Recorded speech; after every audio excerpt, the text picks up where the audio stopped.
तो hello guys, आपने कल ये वीडियो देख ली ना, तो आपके 5 नंबर कहीं नहीं जाने वाले। एग्जाम में 5 नंबर ही आएंगे आपके, क्योंकि इस चैप्टर से हमेशा 10 या 15 नंबर का पूछा जाता है, जिसमें से 5 नंबर के ऑब्जेक्टिव क्वेश्चन पूछे जाते हैं।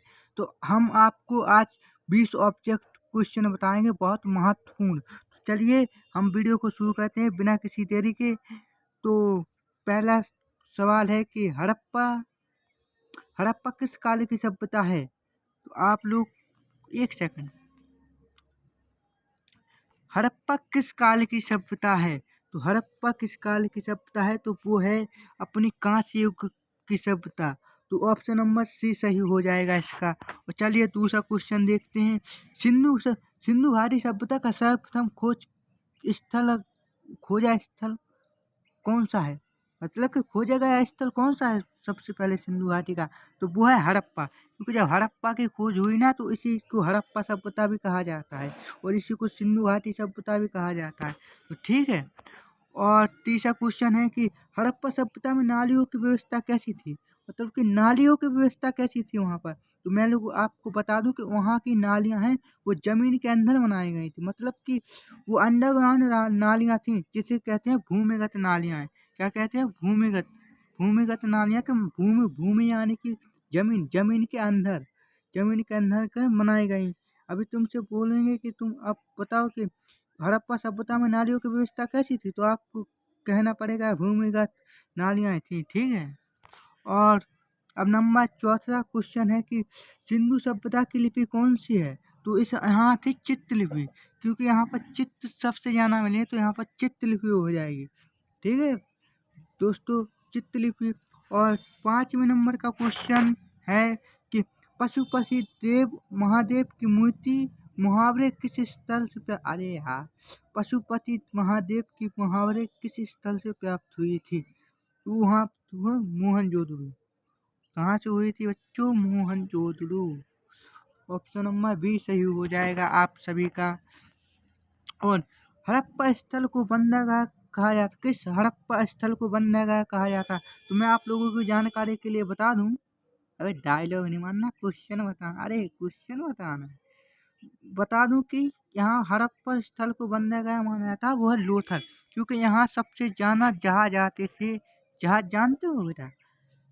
जहाज उसको कहते हैं जो पानी के अंदर, सॉरी, मतलब कि बंदरगाह उसे कहते हैं जो आप जैसे बस स्टैंड के लिए बस स्टैंड है, एरोप्लेन के लिए एयरपोर्ट है। इसी तरह जब बड़े बड़े जहाज़ों को रोकने के लिए अपन को प्रयोग करना पड़ता है, उसे कहते हैं बंदरगाह। क्या बोलते हैं? बंदरगाह है। और इसी को कहा जाता है लोथल। हड़प्पा सभ्यता का सबसे प्रसिद्ध बंदरगाह शहर था लोथल। तो याद रखना अच्छे से। और चलिए, मृतकों को उत्तरी दक्षिण दिशा में दफनाने की परंपराएं किस स्थल पर पाई गई हैं? तो वो किस स्थल पे पाई गई हैं परंपराएं? समझ रहे हो आप?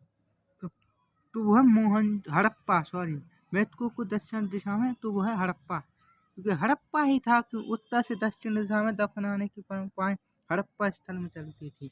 ठीक है। तो चलिए अब आंगले देखते हैं। सिंधु सभ्यता में अधिकतर घर किस सामग्री के बने हुए थे? तो वो सबको पता है कि यहाँ के सब पक्की ईंटें बनाते थे, यहाँ पक्की ईंटों के घर थे। ठीक है। और महान स्नानघाट किस स्थल पर मिला? तो वो सबको है पता कि यहाँ पर महान स्नानघाट, जानते हो स्नानघाट मतलब कि स्विमिंग पूल। आज के जो स्विमिंग पूल रहते हैं ना, उसे पहले के स्नानघाट कहते थे।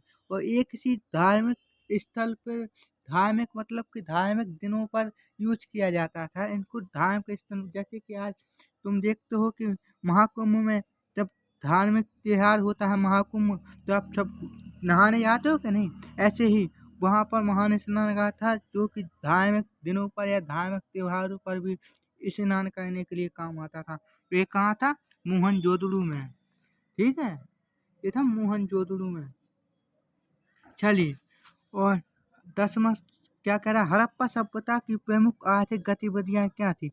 तो यहाँ की प्रमुख आर्थिक मतलब कि पैसा, इस किस चीज से पैसों की वो गतिविधियां चलाती थी? तो यहाँ पर मुख्य कार्य था क्या?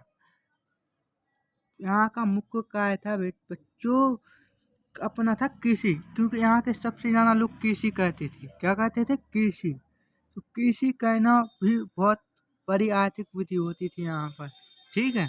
अब 11 में अब चलो होते हैं क्या नूतन किस प्रकार की भवन योजना मिली? तो नूतन में मिली थी ग्रिड प्रणाली मिली थी हमें। ठीक है। और 12 में मुहावरों का प्रमुख उद्देश्य क्या था? मतलब कि जो मुहावरे रहते हैं ना, उनका प्रमुख उद्देश्य क्या था? तो यहाँ का था धार्मिक पहचान। ठीक है। ऑलराइट। अबे धार्मिक पहचान ही होगा ना? नहीं, हाँ, धार्मिक प्रयोग, क्योंकि यहाँ पर धर्मों के बारे में पता चलता है। ठीक है। तो धार्मिक प्रयोग होगा यहाँ पर। ठीक है। सिंधु सभ्यता का प्रमुख व्यापार भागीदारी कौन था? मतलब कि व्यापार भागीदारी, मतलब कि वो सिंधु सभ्यता का प्रमुख, मतलब कि व्यापार कौन से देश से करता था? तो वह हो जाएगा मैसोपोटामिया। कौन सा हो जाएगा? मैसोपोटामिया। ठीक है। मैसोपोटामिया हो जाएगा। अब सिंधु सभ्यता में अग्निकुंड की खोज कहाँ हुई थी? अग्निकुंड की खोज कहाँ हुई थी बच्चों? तो अग्निकुंड की खोज हुई थी कालीबंगा। कालीबंगा एक हड़प्पा सभ्यता का मुख्य, मतलब कि जाना पहचाना शहर है, तो उसकी कालीबंगा में हुई थी इसकी खोज। ठीक है।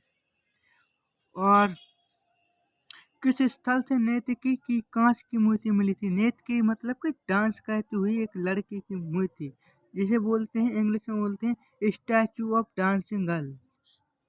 ठीक है। तो यहाँ इस कहाँ मिली थी? ये मिली थी मोहनजोदड़ो में। कहाँ मिली थी? मोहनजोदड़ो से। ठीक है। मोहनजोदड़ो से मिली थी।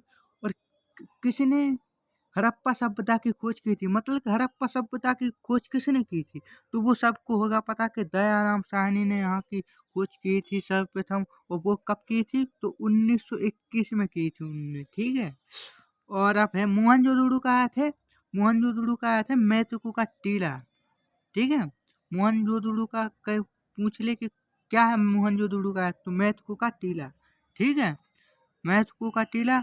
अब सिंधु सिंधु सभ्यता का प्रमुख धातु प्रयोग क्या था?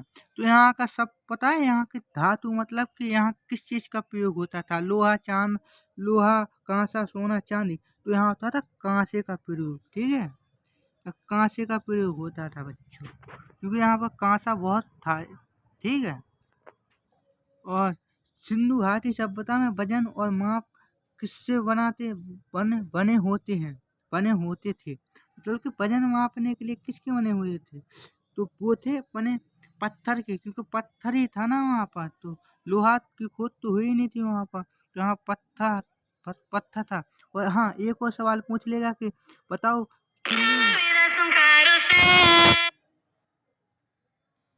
अरे यार फोन, कि बताओ कि सिंधु घाटी में किस धातु की खोज नहीं होती? तो वो है लोहा। लोहा की खोज नहीं हुई थी। और पूछ लेगा कि किस वजन मापने का यूज किया जाता? तो पत्थर का। ठीक है। और हड़प्पा संस्कृति का काल माना जाता, मतलब कि हड़प्पा सभ्यता की संस्कृति का काल माना है, मतलब कि हड़प्पा साल कितने से कितने साल तक चला? तो इसका मुझे पता नहीं है। तो आप लोग मुझे कमेंट सेक्शन में बताओ। ठीक है। कमेंट सेक्शन में बताओ इसको। ठीक है यार।